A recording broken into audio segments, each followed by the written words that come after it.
ഈ date line base ചെയ്തുകൊണ്ടാണ് time system അവർ ഉണ്ടാക്കിയിരിക്കുന്നത്.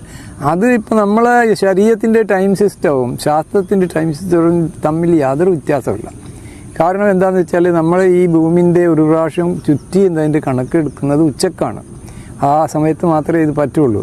അല്ലെങ്കിൽ ഉയരങ്ങളും താഴ്ചകളും വരുമ്പോൾ കണക്കിൽ വ്യത്യാസം വരും. വ്യത്യാസമില്ലാതെ കിട്ടുന്ന സമയം ഉച്ചയാണ്. ഒരു സാധനം മെരീഡിയനിൽ എത്തുക എന്നതാണ് ശാസ്ത്രത്തിൻ്റെ അതിൻ്റെ പേര്.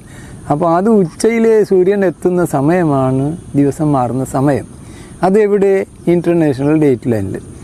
അത് മക്കയിലെ 3 മണിയും, അതായത് സ്റ്റാൻഡേർഡ് ടൈമിലേക്ക് വരുമ്പോൾ അത് സൗദി അറേബ്യയിലെ 3 മണിയും ലണ്ടനിലെ അർദ്ധരാത്രിയും ഡേറ്റ് ലൈനിലെ ഉച്ചയും ഒരേ സമയമാണ്. ഇതാണ് 0 ഹവറായിട്ട് ശാസ്ത്രലോകം കണക്കാക്കിയിരിക്കുന്നത്.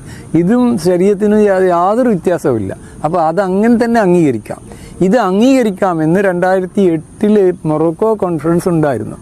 അവർ എല്ലാ ശാസ്ത്രജ്ഞന്മാരും പണ്ഡിതന്മാരും അവിടെ ചേർന്ന യോഗത്തിൽ അവർ ഇത് ശരിയാണ്, ഇൻ്റർനാഷണൽ ഡേറ്റ് ലൈൻ ഇത് മുസ്ലിങ്ങൾക്ക് അംഗീകരിക്കാം, അതേപോലെ തന്നെ UT ടൈം നമുക്ക് ഈ കാര്യത്തിന് ഉപയോഗിക്കാമെന്ന് അവരെല്ലാം സമ്മതിച്ചതാണ്. എന്നിട്ടോ കലണ്ടർ ഉണ്ടാക്കിയപ്പോൾ അത് വേറൊരു തരത്തിലായിപ്പോയി എന്നത് പ്രശ്നമാണ് ഇപ്പം നിൽക്കുന്നത്. ഇപ്പോൾ അവർ കലണ്ടർ ഉണ്ടാക്കിയ ഇതിലേക്ക് വരുമ്പോൾ അത് കുറച്ച് ഡീറ്റെയിൽഡാണ്. അവരെടുക്കുന്നത് 12 മണി UT ആണ് ആ ലാസ്റ്റ് ടൈമായിട്ട് എടുക്കുന്നത്. ഇത് ശരിയല്ല. 24 മണിക്കൂർ എടുത്തെങ്കിൽ മാത്രമേ കണക്ക് ശരിയാവുള്ളൂ. ആ തെറ്റിലാണ് ഇപ്പം നിൽക്കുന്നത്.